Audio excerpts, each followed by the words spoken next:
rusty red scrap iron. Diesel was very pleased with his nickname for Henry. Old Square Wheels, he chuckled to himself. Brilliant! Suits Henry down to the rails. The trucks sniggered. How clever of Duck to think of it, they said to each other. We know, don't we, that it was really Diesel who had made the name up. But the trucks didn't. Diesel had told them that it was Duck, and the trucks believed what they were told. Look, they whispered every time Henry went past. There's old Square Wheels. Henry was furious.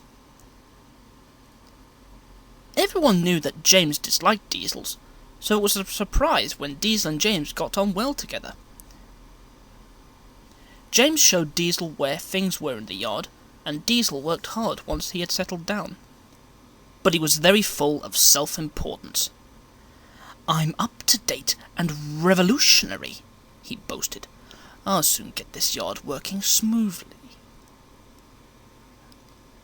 The trucks hadn't really liked Diesel to start with, and, when he began to order them about, they liked him even less. But, being trucks, they were sly and didn't show it. Keep on the right side of him, they whispered to each other. We'll get our own back one day. One morning, James asked Diesel to get some trucks ready for him. I need the vans on the far side of the yard, he told Diesel.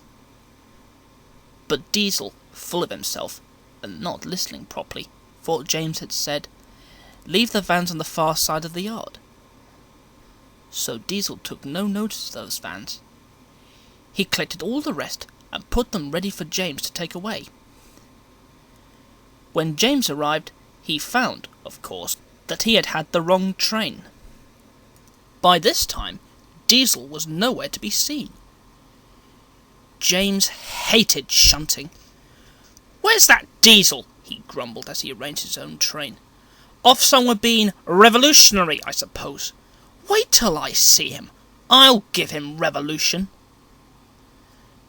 But the delay with the vans made James so late that he could not get back to the shed that night. This made him even crosser. When he finally met Diesel again, Diesel was left in no doubt of what James had thought about him. Diesel slunk away, growling crossly to himself. How dare he speak to me like that? He muttered. Anyone can make a mistake. I'll teach him a lesson. You see if I don't. Next day, Diesel was talking to some trucks in the yard. James has been here a long time, he remarked. He must be very old. Not so old as Edward and Thomas, replied the trucks. Thomas was here first to help build the railway, but Edward is older. The other engines used to tease him about that, but he proved them wrong. How? Asked Diesel. It was before I came even, said one old truck slowly. But the way I heard it, that it was that one day James ran away, just trundled off down the line without his driver and fireman. Good gracious! Exclaimed Diesel. What happened? The truck paused. Well, he went on, Edwards was nearby.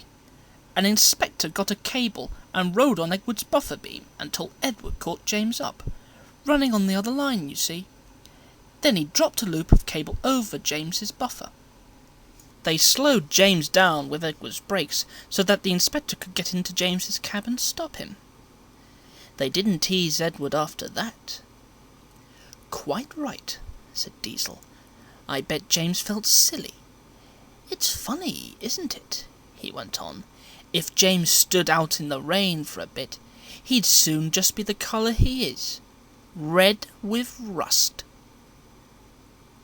The truck sniggered. Suddenly, Diesel had had an idea. He growled away, looking thoughtful.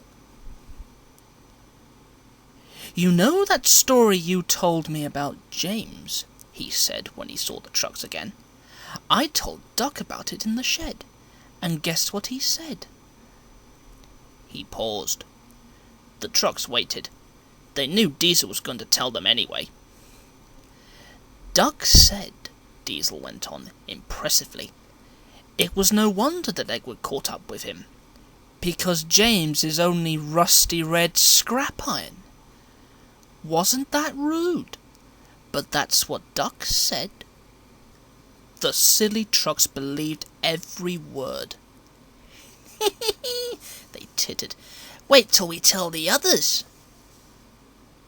The story went round quickly, and when James next came to the yard, the trucks laughed rudely at him.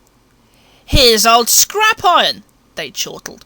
"Look at him, just a heap of rusty red scrap iron." James soon found out why.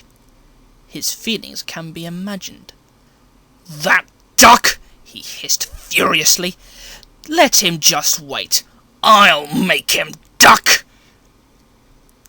Diesel, lurking in the background, smirked triumphantly.